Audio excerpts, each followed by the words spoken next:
morning. So today is the final day of our retreat. How do you feel today? Good? Yes. So when I look each and every one of your faces, I can feel that you feel so good.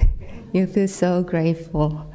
And also very nice to meet all of the One Dharma practitioners. So actually, I am one of the very dedicated member to the One Dharma Center because every Sunday I sit on my desk and also sometimes on my cushion to watch YouTube and join this Dharma service together. So I believe that today is the day that I can return back my gratitude to the One Dharma Center and One Dharma Center's practitioners. So thank you so much. So I feel deeply honored and grateful to offer this Dharma talk here at the One Dharma Center, especially in the presence of Venerable Juksanim, and along with all many fellow 교무nims and devoted practitioners. So I'd like to begin with a passage from the Dharma words of the founding master Sotaesan. He reminds us of an old saying passed down by the sages. He said, 3 days of practicing the mind becomes a treasure for 1,000 years. An object coveted for 100 years becomes dust in a single morning.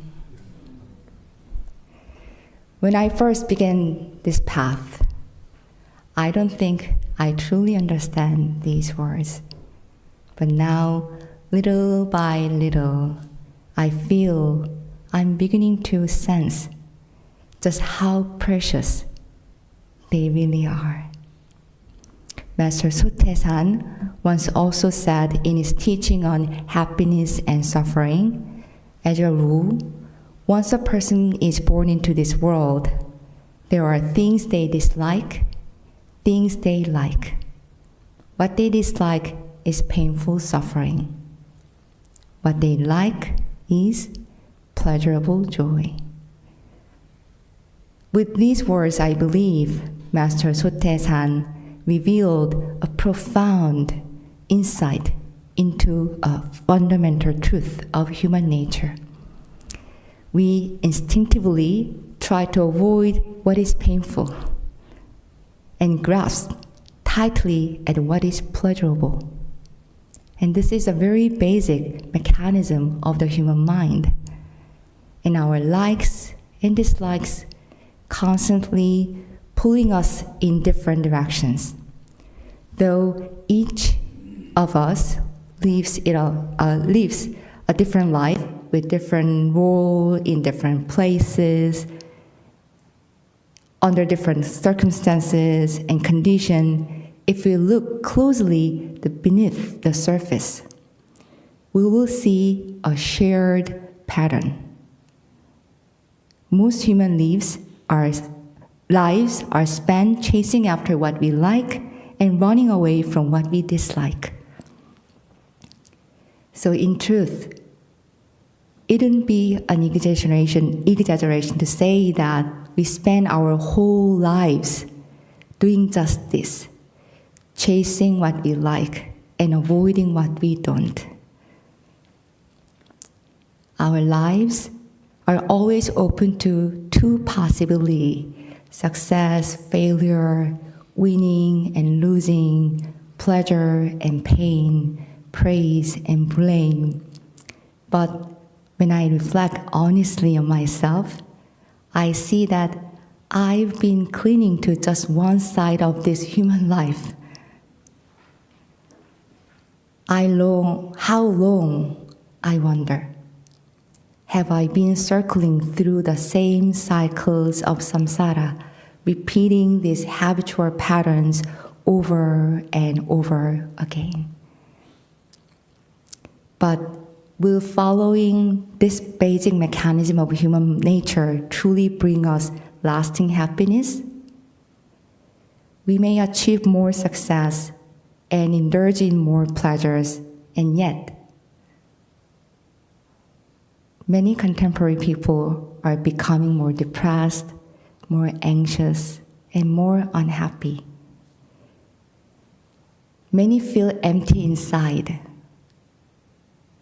constantly searching outside themselves for something, anything that might make them feel better. If those efforts truly brought us happiness, that would be wonderful. But truth is, the more we follow the push and pull of our preferences, what we like and dislike, the more we end up feeling restless and empty. Why is it that? It is as the Buddha and Master Sotaesan both guided us, because this mechanism of human mind or human craving, what we like and rejecting what we dislike, goes directly against the true nature of reality. The reality of truth is always changing, transient, and fleeting. It is constantly flowing, always open to all possibility, but we don't want to accept that. We resist change. We resist to accept. We only cling to the good half of life, both consciously and unconsciously. So the Buddha taught that this gap, this resistance to the true nature of reality, is the root cause of human suffering. And Master Sotaesan taught, as limited, finite human beings, naturally drawn towards what we like and dislike, avoid what we dislike, our core practice is to make a vow, a deep vow, to become one with Ilwansang, the circle that symbolizes the true nature of reality, and this is the great aspiration of all practitioners. So when Buddhism speaks of practice, it's really asking, how fully can we accept the truth of things as they really are? How deeply can we open to reality without turning away? So you could even say the very heart of practice, spiritual practice, is learning to let go of resistance, to stop pushing away what we fear, and instead to embrace reality just as it is, with courage and compassion. So Master Sotaesan reminds us in his scripture, there are two great tasks as a human being. The first one is to encounter a true teacher of the Dharma and to recognize Buddhahood. Second is having attained the great path, to awaken all beings adrift in the sea of suffering. So he taught these two, realizing the truth and helping others awaken, are the most fundamental and noble purposes of being born as a human. So to be born as a human being is truly precious. But now we must ask ourselves, will we spend this rare and precious life chasing after what we like, running away what we dislike, riding the seesaw of craving and aversion which never truly brings peace? Or will we take the pain that inevitably comes with being human and use it as our path, a path to discover our true mind, our Buddha nature, and uncover the treasure that has always been within us? So as we bring this retreat to a close today, let us pause and ask this question again to ourselves from the heart. And especially for today, I've chosen the title for the Dharma talk, Opening the Door to Our Buddha Nature. And I chose this title because many of us gathered here today have awakened a deep aspiration to walk the path of awakening and to become one with the Ilonsang, our true Buddha nature, so that we may serve others with selfless love and compassion for the benefit of all beings. So today, I wish to humbly share some reflections and experiences from my own journey in hopes that they might offer support to your own. So the first message I'd like to share is this. When we make a true vow, sincere vow to realize Buddhahood and help all beings, that very moment, the door to our Buddha nature begins to open. So I remember when I first made my vow to walk on the path of this awakening and becoming a Kyomu, with the guidance of my mentor Kyomunim, I wrote a very sincere prayer, a sincere vow to cultivate myself from an ordinary being into a bodhisattva, from a bodhisattva towards awakening of the Buddha. I also made a vow to guide all living beings together on this path of awakening. And at that time, something very unusual began to happen. For about a month, everything I saw, everything I heard, every little thing I experienced felt incredibly moving. So one day I saw a little toddler walking hand in hand with their mother on the street. And I was so moved by the tenderness and beauty of that moment. I just stood there watching, filled with love. And another time, I went to a performance at Korean Traditional Music Performing Arts Center and heard a traditional Korean folk song, one that farmers used to sing while planting rice. And the lyrics were very simple. In spring, we sow the seeds. In summer, we pull the weeds. In autumn, we harvest the grain. But somehow, in that moment, I felt that they were singing a universal truth.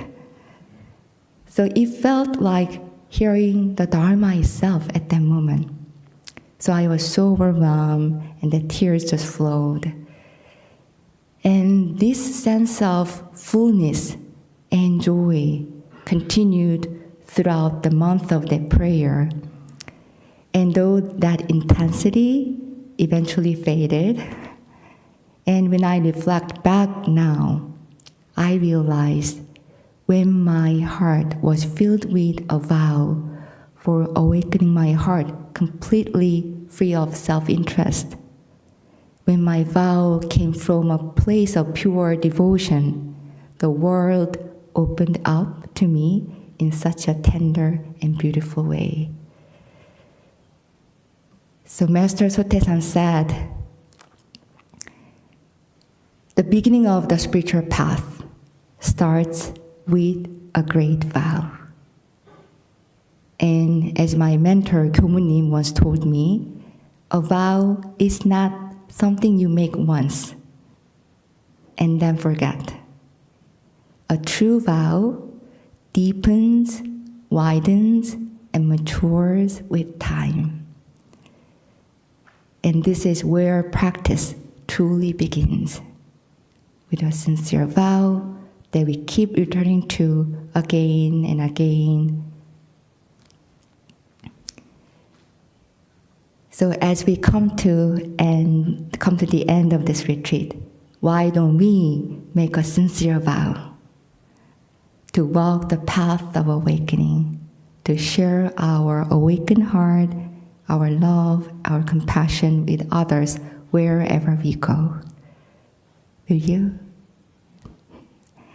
And second reflection that I'd like to share is this. My inner practice deepened most when I found the courage to face my own attachment, own craving, own hatred, and own aversion. Honestly and sincerely and with a soft but steady heart.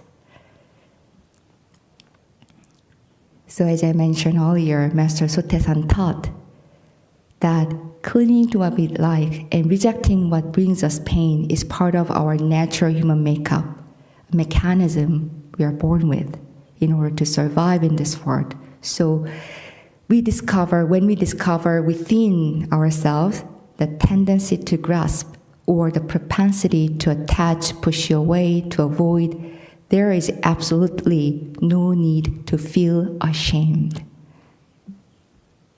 There's no need to be afraid that these habits make us bad practitioners. Not at all. Actually, they make us human. And acknowledging these habits with honesty and compassion is not a failure in practice. It is the practice.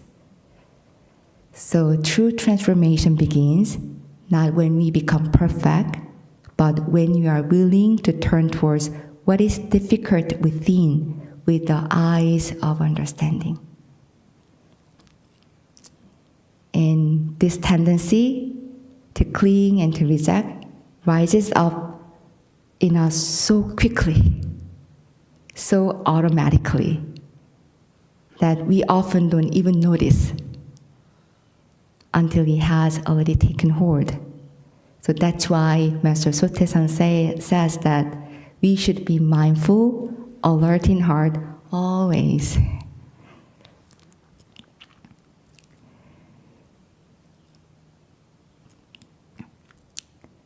So, for example, while preparing for this Dharma talk, I noticed something arise in me, a wish, a longing to do well, to be recognized, to be seen as worthy. And that when I paused and said, there is an attachment. And when the desire for recognition arises, when I find myself trying harder and harder, I remember this craving is not an angel trying to help me. It looks like it's on my side, but if I'm not careful, it will devour me. So this shift in perspective, this moment of clear seeing, is what allows the heart to return to its original calm, spacious, awake nature. However, what is also important at this moment is not to fall into the trap of rejecting the attachment that has arisen, which would only create another layer of suffering through human tendency to likes and dislikes. Instead, simply recognizing that, there is attachment. Attachment has arisen in me. That is enough. And the third reflection is to keep our minds always open to all possibility, success and failure, gain and loss, praise and blame, high and low, yin and yang. Just like Iron sang, so that our hearts are ready to receive and accept whatever circumstances may arise. And let me share another example.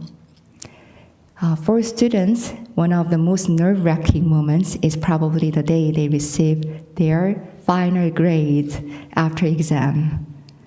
And for me, the most nerve-wracking moment of the semester is often the day I need to read my course evaluations for all students. So reading positive or appreciative comment is easy. It feels good, even joyful.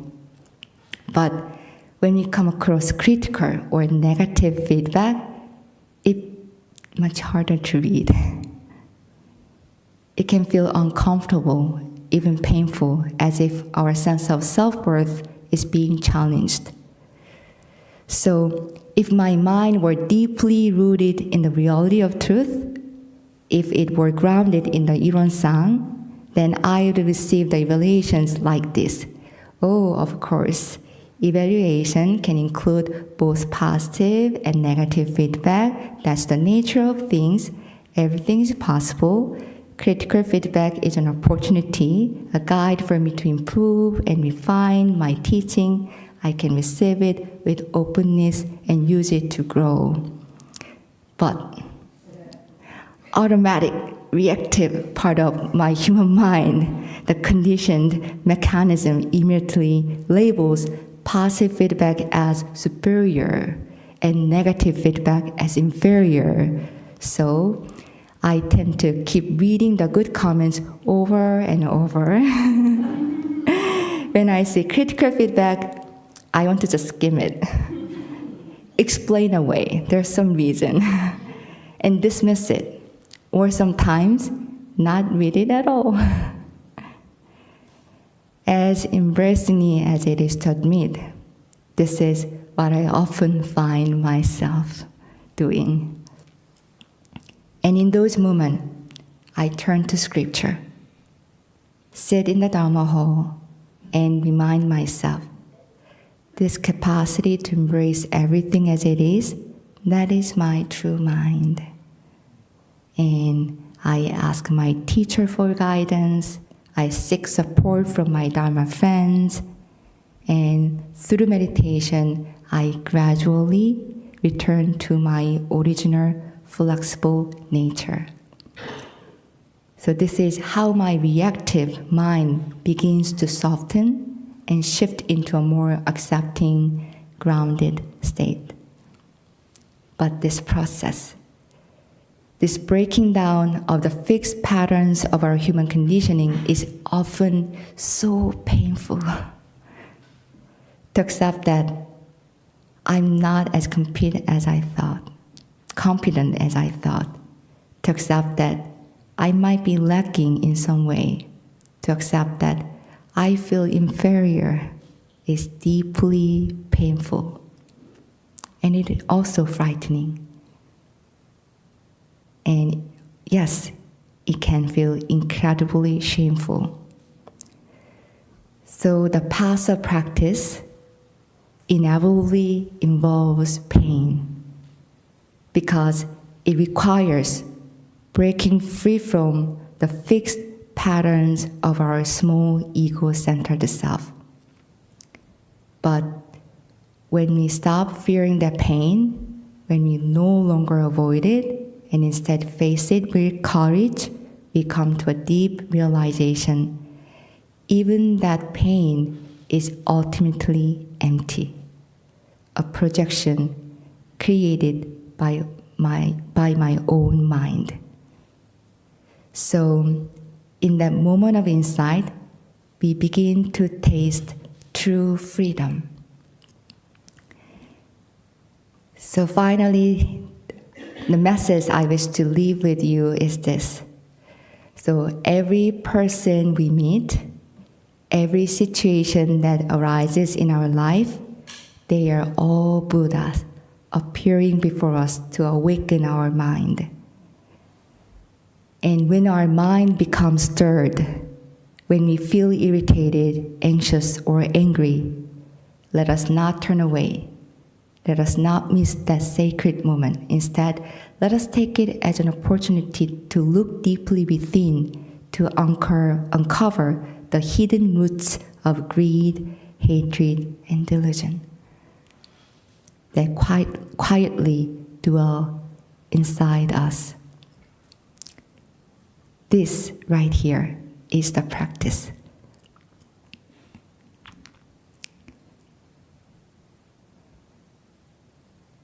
Without the people, situation, or even the ideology that push our emotional button, we would never be able to cultivate this mind. Because greed, anger, and ignorance are very clever and cunning. They hide themselves in the most subtle ways. So it takes the mirror of relationship and circumstance to reveal what's been hiding all along. So let us honor even the most difficult encounters as sacred invitation to awaken. There's a beautiful verse in one Buddhist hymn that goes, "Only by stirring the mind does the clear spring flow forth. When the greed, hatred, and delusion are removed, the true nature shines bright. When the four great vows are fulfilled, when is that? It is now, dear practitioner, it is now." So this teaches us something very important. We cannot simply imagine or intellectually understand our Buddha nature. We cannot meet it just by thinking or studying. We must reach it, touch the mud with our own hands, and clear it away. So we must face our own three poisonous minds within us. And only by acknowledging and embracing this poisonous mind can we awaken to the light of our true nature. And I believe this is a path to awakening, and the time to begin is now.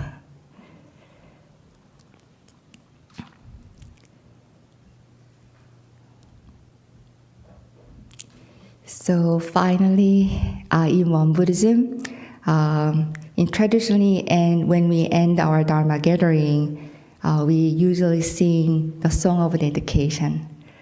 So now, as we close today's Dharma talk, I'd like to offer our heart through this closing song of dedication. Can I sing this song in Korean first and let you know the lyric later on? How about that?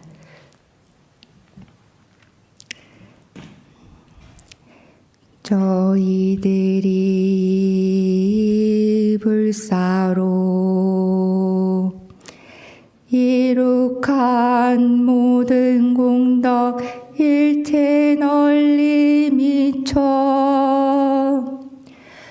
우리들 모든 중생 한결같이 선도해서 극락을 수용하고 다 함께 무상불도 이루게 하옵소서. 이루게 하옵소서.